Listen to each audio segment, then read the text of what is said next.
over the course of the last 10 years, 15 years, almost everybody who sits on a stage like this would tell you it is vital that your children learn computer science. Everybody should learn how to program. And in fact, it's almost exactly the opposite. It's our job to create computing technology such that nobody has to program.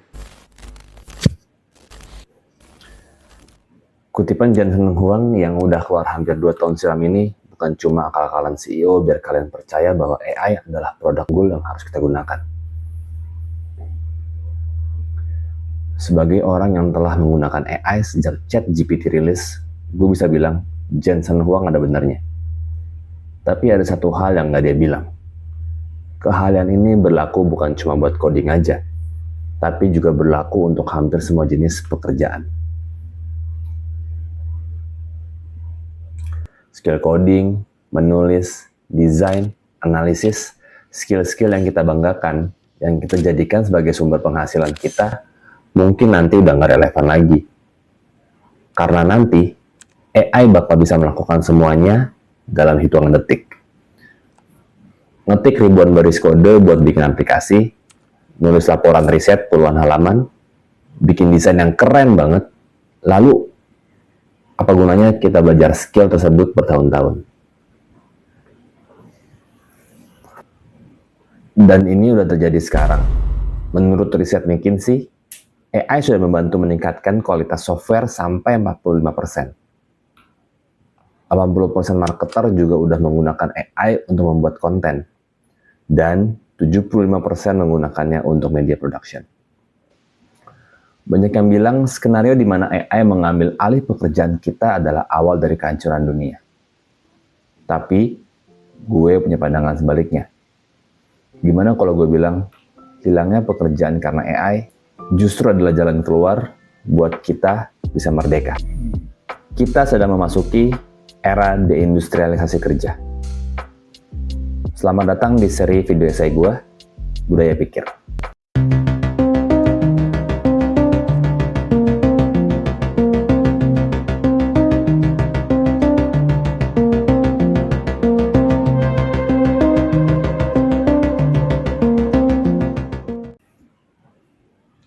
Sebelumnya perkenalan dulu, gue Fauzan, mantan wartawan dan kini copywriter full-time dengan pengalaman menulis lebih dari 10 tahun.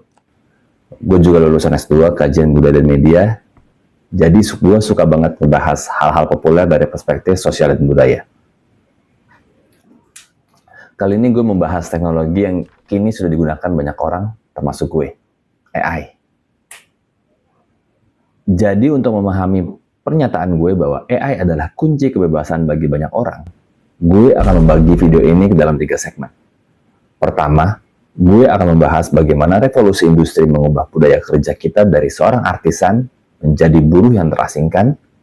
Kedua, gue bakal jelasin apa itu konsep deindustrialisasi kerja dan bagaimana AI mengambil alih kerjaan kita sebagai hal yang positif. Terakhir, gue bakal bahas paradoks dari skenario ini, sekaligus strategi buat kita tetap berdaulat di tengah gempuran otomatisasi. Oke, kita masuk ke segmen pertama, berubahnya budaya kerja. Buat ngerti kenapa AI itu solusi kebebasan, kita harus mundur ke era sebelum kakek nenek kita lahir, yaitu era praindustri. Era di mana manusia punya apa yang disebut unity of craft atau kesatuan kerajinan. Dalam unity of craft, 3 hal ini menyatu dalam diri lo. Konsepsi, eksekusi, dan penggunaan. Coba bayangin, lo hidup di masa praindustri. Lo bisa punya ide tentang desain baju, kemudian lo sendiri yang motong kain dan menjahit baju tersebut, dan selain dijual, baju itu juga bisa lo pakai sendiri. Di titik itulah lo punya kedaulatan penuh atas apa yang lo ciptakan. Sejarawan E.P. Thompson mencatat bagaimana penenun di Inggris pada tahun 1700-an tuh bisa kerja bareng keluarganya di rumah. Para artisan ini memiliki kebebasan untuk menentukan kapan dia bekerja, kapan dia beristirahat dalam setahun. Namun semuanya berubah ketika revolusi industri pertama terjadi. Penemuan mesin uap oleh James Watt praktis menggantikan peran artisan ini dalam memproduksi pakaian. Pabrik-pabrik tersebut bahkan nggak membutuhkan para artisan lagi. Sebagai gantinya, mereka mempekerjakan perempuan dan anak-anak sebagai buruh yang mengoperasikan mesin tersebut. Buruh-buruh ini, menurut Karl Marx, memunculkan fenomena yang ia sebut sebagai alienasi atau keterasingan. Marx membagi alienasi ini jadi 4 lapisan yang sistemik. Pertama, alienasi dari produk. Kedua, alienasi dari proses. Ketiga, alienasi dari esensi kemanusiaan. Jika hakikat manusia adalah mencipta berdasarkan hukum keindahan, industri mereduksi potensi tersebut dan cuma jadi sekedar insting bertahan hidup, persis kayak hewan atau mesin. Dan terakhir, alienasi dari sesama manusia. Bahkan Adam Smith udah ngasih peringatan keras. Dia memang memuji efisiensi pabrik, tapi dia juga jujur. Kerja repetitif bikin manusia kehilangan kebiasaan berpikir dan menjadi as stupid and ignorant as it is possible for human creature to become. Sistem industri demi efisiensi sengaja mengorbankan kecerdasan kita. Burnout kerja, bingung skill nggak nambah karena kerja gitu-gitu doang. Relate kan? Jadi kalau industri sekarang memisahkan manusia dengan proses mencipta yang menyenangkan, maka pernyataannya, apakah AI cuma akan memperparah alienasi tersebut, atau justru kebalikannya? Selamat datang di segmen kedua, deindustrialisasi kerja.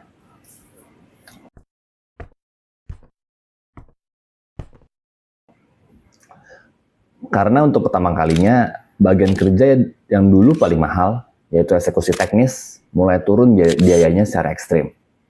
Nulis kode, bikin desain awal. Gue nggak bilang produksi bakal sepenuhnya gratis. Di titik ini, AI mulai memegang kendali atas lapisan produksi dunia. Tetapi peran manusia nggak bakal hilang gitu aja. Peran kita cuma bergeser. Dari tangan yang sibuk ngerjain teknis, menjadi arsitek yang nentuin niat, arah, batas, dan penilaian akhirnya. Ini yang gue maksud sebagai deindustrialisasi kerja. Bukan berarti kerja bakal ngilang, tapi karena value eksekusi begitu murah, industri kehilangan monopoli akan proses tersebut. Dari sini, lahir model ekonomi inspiration economy.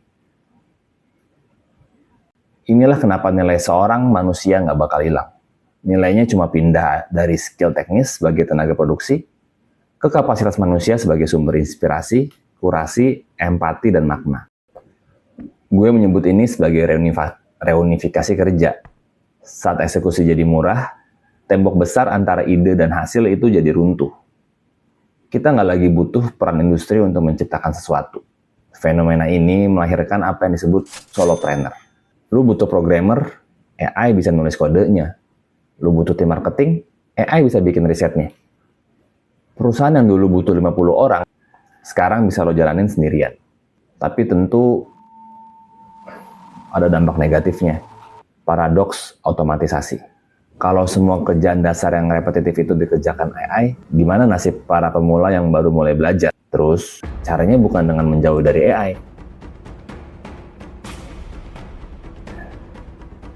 Justru gunakan AI buat rebut kembali waktu lo. Pesan gue satu, jangan jadi pemalas. Lo tetap butuh melatih cara berpikir lo secara mandiri supaya selera dan standar lo nggak tumpul. Di dunia serba otomatis, niat dan makna yang otentik adalah satu-satunya mata uang yang nggak bisa dipalsuin. Jadilah arsitek dari niat lo sendiri.